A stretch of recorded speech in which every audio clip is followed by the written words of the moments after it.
तो आत्मा में ऐसा ही आनंद है जैसा तुम पर से लेना चाहते हो, कोई अलग आनंद नहीं है। लेकिन आत्मा के आनंद की इसलिए कीमत है कि वो कभी नष्ट नहीं होता, वो पराधीन नहीं है, वो कर्म के भरोसे नहीं है, पर द्रव्य के भरोसे नहीं है। वो जंगल में बैठ के भी आता है, समझ में आया, महलों में भी बैठ के आता है, झोपड़े में भी बैठ के आता है, जब मन करे तब आता है। कोई मेहनत बाहर में जाके नहीं करनी, कुछ नहीं करनी। ऐसे आनंद का नाम है अतीन्द्रिय आनंद। अतीन्द्रिय आनंद माने जिसमें इंद्रियों की कोई आवश्यकता नहीं है और आनंद पूरा है, निराकुलता। आप निराकुलता को आनंद मानते हो कि आकुलता? बोलिए, पक्का 100%? कोई शंका तो नहीं है? तो फिर डायमंड का सेट पहन के क्यों आते हो? इस सोने के क्या कहते हैं, तो क्या बोलते हैं, गहने ज्वेलरी क्यों पहन के आते हो? आपको पता है कि इसको पहनते ही आकुलता होती है। समझ में आए कि नहीं आए? फिर भी तुम आकुलता को झेलते हो और कहते हैं मेरा आकुलता में सुख। मानते कहाँ मानते हो मेरा आकुलता में सुख? ये मिथ्यात्व है कि हम बोलते भले ही हैं कि निराकुलता में सुख है, लेकिन हम सब आकुलता में सुख मानते हैं। देखो उदाहरण दूं, आपके पास, सबके पास फोन है, अशोक जी आपके पास भी मोबाइल है ना? भाई साहब, हमें ऐसी फोन की आकुलता झेलने की आदत हो गई कि अगर कोई व्हाट्सएप नहीं आए, कोई मैसेज नहीं आए, किसी का फोन नहीं आए, तो अपन को ऐसा लगता है दुनिया हमारे बारे में तो नहीं समझेगी कि हम मर गए। भाई हम जिंदा है, मैं जिंदा हूँ, मैं मरा नहीं हूँ, यार कोई मैसेज ही नहीं भेज रहा, तो अपनी उठा के फिर फॉरवर्ड करने लगते कि मैं हूँ। देखो अपन कितने अज्ञान में जीते हैं। जो मैसेज ग्रुपों में आ गए उसे भी अपन व्यक्तिगत भेजते हैं, जबकि अपन को दिख रहा है कि ये आदमी इस ग्रुप में है, क्या जरूरत है, और इसमें नहीं तो किसी और में होगा।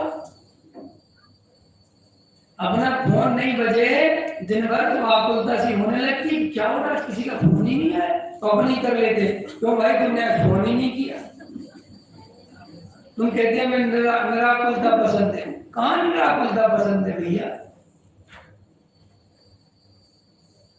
आप कहते हैं निराकुल रहना, कहाँ रहना चाहते हो आप निराकुल? आपको प्रकृति शांति से कहती घर में बैठो, बारिश हो रही, खिड़की के बाहर खड़े हो गए, यार बारिश कितनी हो रही है, ये रुक ही नहीं रहे, जैसे इनके मटके सूख रहे हो। महिलाएं थोड़ी बहुत चिंता करें तो वही कपड़े सूखते हैं तुम लोग, लेकिन आजकल तो वैसी वॉशिंग मशीन में सब सुखा देते। तो अभी बैठे बैठे भाई साहब आत्म ध्यान नहीं कर सकते, तत्व विचार नहीं कर सकते, शांत होकर नहीं बैठ सकते। बारिश से शिकायत चालू, मजेदार बात, बारिश नहीं हो गए तो परेशान, बारिश ही नहीं हो रही, पूरा भादों का महीना खाली जा रहा है, धूप निकल रहा है तो परेशान, जैसे जाना कहीं नहीं। लेकिन अपन को शांत होकर निर्विकल्प बैठने का कोई अभ्यास नहीं, सिर्फ और सिर्फ अनंत आकुलता झेलने का अभ्यास है। और आकुलता नहीं मिल रही हो तो बीच में जाके आकुलता खरीदता है। घर में शांति हो ना, आज छुट्टी है तो बता, छुट्टी है तो छुट्टी को छुट्टी जैसा नहीं रहने देता, कहता चलो अपन जूह चौपाटी पे घूम के, और फिर वहां इधर से धक्का लगेगा, हटो जी, उधर से धक्का लगेगा, धूल धक्कड़ होगी, रेत में पैर सनेंगे, समझ आया? अब ठीक लग रहा है। और कहता है कि मुझे निराकुलता चाहिए। कहाँ चाहिए तुम्हें निराकुलता भाई? क्यों झूठ बोलते हो कि मैं निराकुलता चाहिए? हाँ, हमें निराकुलता चाहिए आकुलता सहित। कैसी निराकुलता चाहिए? क्योंकि जब तक हम धक्के ना खाएं, समझ में आया? और धक्के खाने के बाद कोई कहता बैठ जाओ, तब मजा आता है। कोई बिना ही उसके बैठा दे तो हमें कोई मजा नहीं आता। ये हमारे जीवन का परम सत्य है। तो हम नहीं कहे कोई आत्मा प्राप्त करना कोई बहुत बड़ी चीज नहीं है।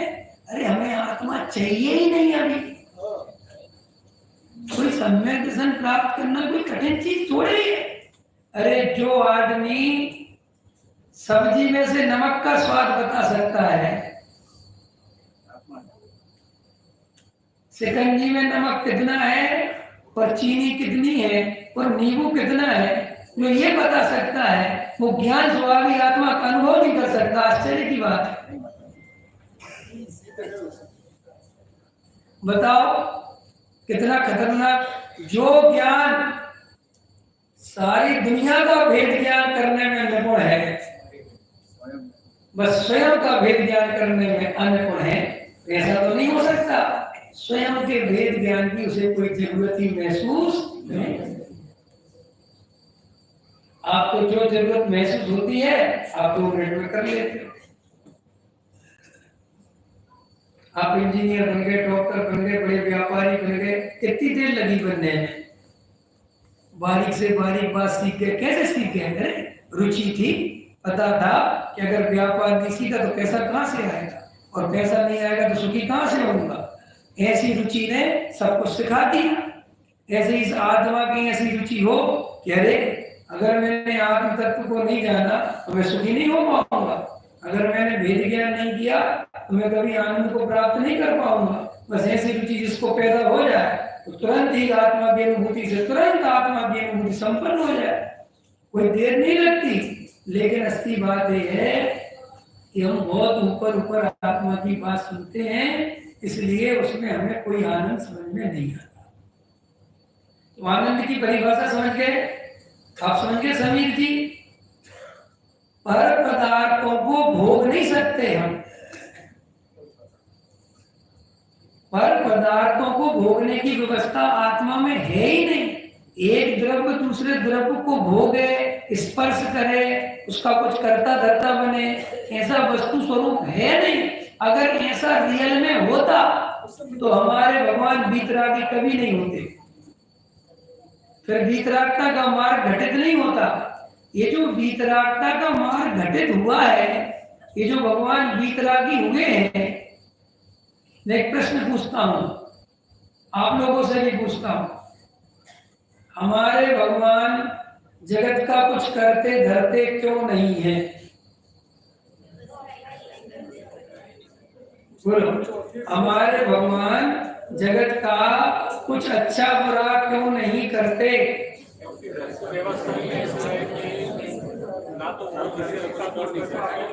कोई भी किसी का कुछ नहीं करता, बराबर है ना। लेकिन पढ़ाई कैसे दी जाती है कि हमारे भगवान वीतरागी हैं, उनके राग द्वेष नहीं है, इसलिए वे किसी का अच्छा बुरा नहीं करते।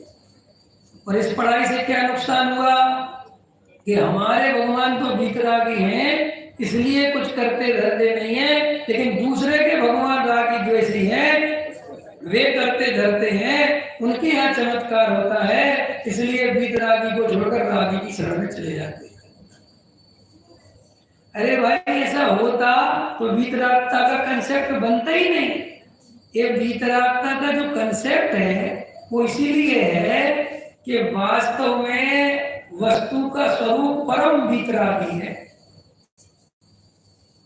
परम वीतरागी, कोई किसी का करता धरता नहीं है, न तीर्थंकर इंदोवा जिनेंदोवा।